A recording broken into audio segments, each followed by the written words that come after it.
Europe, 1858. On January 14th, an Italian nationalist named Felice Orsini led an assassination attempt on Emperor Napoleon III of France. He was executed, but his goal would end up being a success. In the following year, Napoleon III, fearing for his life, made an agreement with the Prime Minister of the Kingdom of Sardinia, Camillo Benso, over a secret alliance. The fate of Italy now lay in the balance. This was the Franco-Austrian War.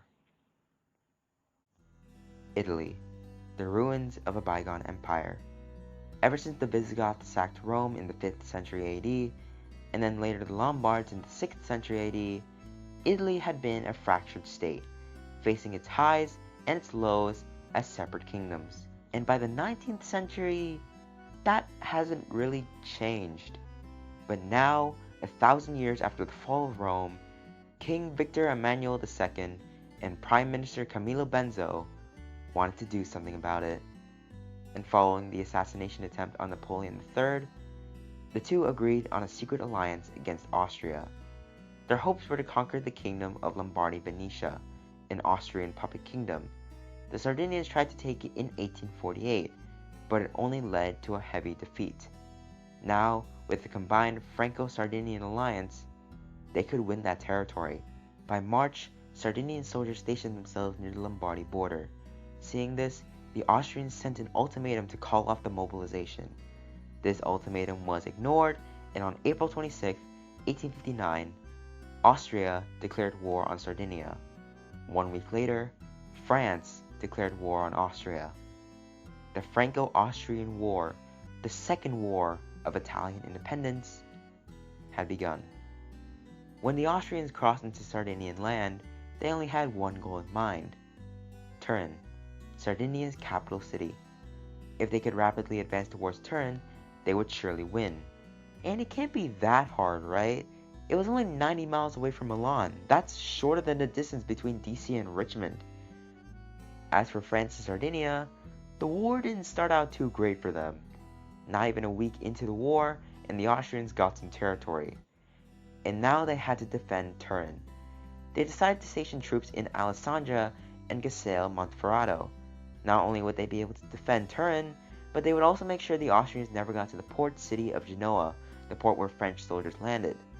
Meanwhile, the Austrians were getting concerned over their slow advancement. The rainy weather brought the advancement to a crawl, buying the Allies more time to set up defenses. On May 14th, Napoleon III arrived, and it was decided that now was a good time to strike back. So Napoleon led an offensive into Lombardy territory. This led to the first major clash on May 20th in Montebello, which ended up being a French victory. And although Montebello wasn't much, Allied forces continued their conquest of northern Italy. By June, Napoleon III arrived in Magenta, not too far away from Milan. If they could win Magenta, the Sardinians would have Milan, and Lombardy would fall. And so, the Battle of Magenta began. Allied forces began to surround the city, specifically on the north, west, and south. They began to close in towards the city, despite facing resistance from the Austrians. In the end, most of the fighting happened here, on this bridge next to the city. The two armies went back and forth, but by nightfall, the French were able to breach through the bridge and take the city. The Austrians withdrew, and the Allies won the Battle of Magenta. 4 days later, Milan fell. The victory at Magenta was heard across the peninsula. This event inspired revolutions in kingdoms such as Tuscany, Parma, and Modena, eventually becoming part of the Kingdom of Sardinia. Back in the north, the Austrian general resigned, and Franz Joseph I, the Emperor of Austria, decided to lead the Austrian army himself. But what can he do? Their puppet state had lost their capital. The war had basically been lost. All they could do now was salvage all they had left. So he ordered the Austrian soldiers to withdraw from Lombardy altogether, moving them back to the Mincio River, which was on the border with Lombardy and Venetia. The river itself was heavily defended, allowing them to protect the Venetian part of the kingdom. But it also meant that it left the rest of Lombardy completely exposed, and by mid-June, Lombardy was under Sardinian rule. And it was at this point that victories started running thin for the Allied forces. The Austrians knew what they were talking about with the Mincio River, and although there was a victory at Solferino, which was the largest battle since the Napoleonic Wars, the French and Sardinians couldn't get past the Mincio River. At the same time, both sides were worried about how long the war would last, and this was due to one factor: Prussia. The German kingdom had been on the rise in the past few decades, having beaten the Austrians in the 7 Years' War and then taking part in the coalitions against France in the Napoleonic Wars. Prussia had been exerting their control across Central Europe. This was bad for both France and Austria, as they've been trying to expand their spheres of influence into the southern German states. If they were to prolong the war, this could lead to a rise of a Germany influenced by Prussia, or heck, united by Prussia. So on July 6th, Napoleon III and Franz I met in Verona. In the end, they agreed for Lombardy to go to the Sardinians and for a peaceful end to the war.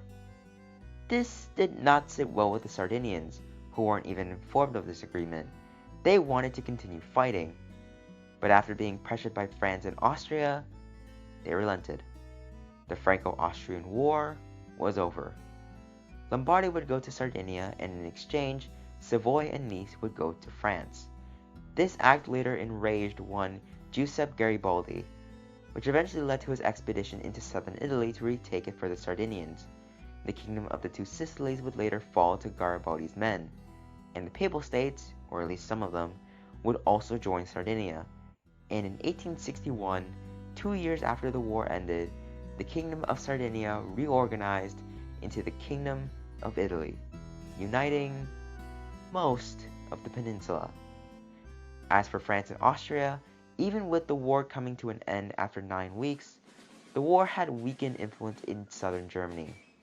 And in 1862, one Otto von Bismarck became Prime Minister of Prussia, and it would be under his administration that would affect the lives of millions and lead the rise to one of Europe's biggest powerhouses.